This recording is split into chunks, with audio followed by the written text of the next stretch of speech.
What's the creepiest thing you have ever done? So, back in middle school, I was way into scaring the shit out of people. Like, I really took it too far sometimes. This one time, in 8th grade, we were at camp with our class staying in these cabins. The cabin was split in half, and the only way to get to the other side was to go around and enter through a separate door. I was in one half, and in the other half were my least favorite people, or rather, my favorite people to scare. All day, I had been messing with them because they were the kind that freaks out easily. One was this annoying hyper kid with severe ADHD, and the other was this asshole ginger kid. So, perfect targets. By 9 o'clock, it was officially bedtime at camp, but I wasn't done yet. For the past hour, I'd been scaring them by hiding in their bathroom and staring at them through windows, real creepy stuff. They thought they finally locked me out when they went to brush their teeth. But what they didn't know was that I had already crawled in through a window and was hiding under their bed.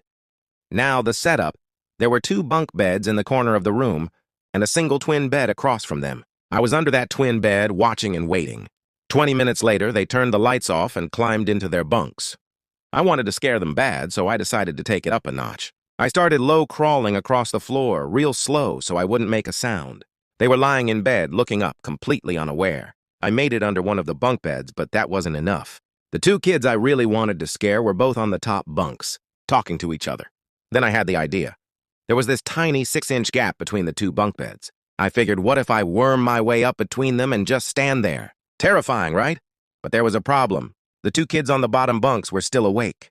So I waited, lying completely still for what felt like forever, listening to their breathing until it slowed and evened out. Once I was sure they were asleep, I slowly started moving again. It took me 5 agonizingly slow minutes to maneuver my way up through the gap until I was standing right between the 2 top bunks.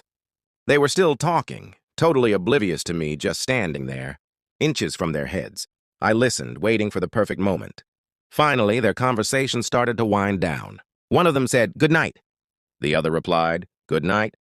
And then, in my creepiest voice, I whispered, "Good night, guys." Instant screaming. They absolutely lost their minds, thrashing around, shouting in pure terror. I bolted out of there as fast as I could, laughing hysterically the whole way. Even after I got back to my side of the cabin, I could still hear them freaking out from behind the wall. Looking back, yeah, that was really creepy. But man, I still laugh so hard remembering that moment.